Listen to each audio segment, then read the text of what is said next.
একদম মুচমুচে পুঁই পাতার বড়া বানানোর জন্য প্রথমেই একটা পাত্রে নিতে হবে 1/4 টেবিল স্পুন মটর ডাল। মটর ডালের পরিবর্তে এখানে কিন্তু ছোলার ডালও ব্যবহার করতে পারেন। আর নিতে হবে যেই কাপের পরিমাণে মটর ডালটা নিলাম সেই কাপেরই হাফ কাপ পরিমাণে গোবিন্দভোগ চাল।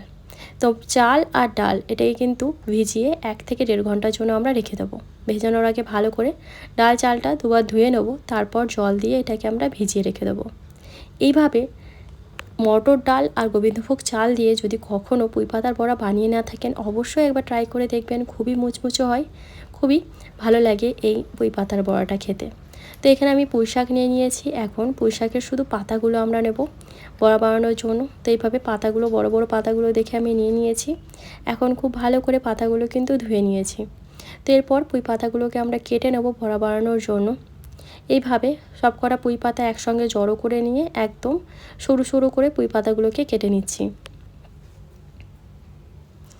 এই পুঁই পাতার বড়া আপনারা গরম গরম ডাল ভাতের সঙ্গে পরিবেশন করতে পারেন বা ইভিনিং স্ন্যাক্সেও কিন্তু সার্ভ করতে পারেন। তো এইদিকে আমার ডাল চালটাও ভিজে গেছে। এখন ডাল আর চালটা মিক্সিতে দিয়ে আমি গুঁড়ো করে নেব। যদি প্রয়োজন পড়ে অল্প জল দিয়ে একটা স্মুথ পেস্ট তৈরি করে নিতে হবে, এই যে এরকমভাবে। এখন এর মধ্যে কেটে রাখা পুঁই পাতাগুলো দিয়ে দিলাম। দিচ্ছি অল্প পরিমাণে কাঁচা লঙ্কা আর অল্প একটু আমি এখানে পেঁয়াজ কুচিও ব্যবহার করছি।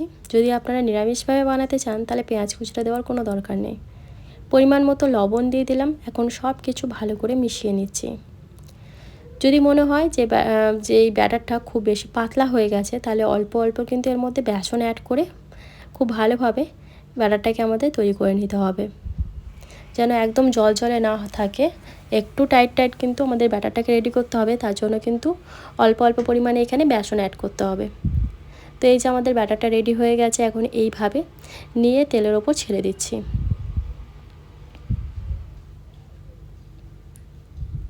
মিডিয়াম ফ্লেমে এখন আমরা এই পুঁই পাতার বড়াগুলোকে ভেজে নেব। তো হাত দিয়ে একটুখানি কিন্তু চ্যাপটা চ্যাপটা করে নিতে হবে। খুব মোটা মোটা করলে ভেতরটা কাঁচা থেকে যাবে, তাই একটু পাতলা পাতলা করে বড়াগুলো তৈরি করে নিতে হবে।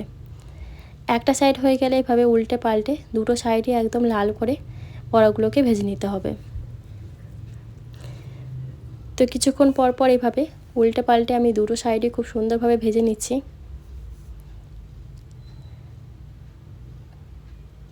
তো এইভাবে কিন্তু একবার অবশ্যই পুঁই পাতার বড়া বানিয়ে দেখবেন, আশা করি আপনাদেরও ভীষণ ভালো লাগবে। তো এই যে আমার পুঁই পাতার বড়াগুলো রেডি হয়ে গেছে, এখন আমি তেল থেকে তুলে নিচ্ছি। এইভাবে বাকি বড়াগুলো বানিয়ে নেব। আপনাদের ভিডিওটা ভালো লাগলে অবশ্যই একটা লাইক করে ওর পাশে থাকবেন।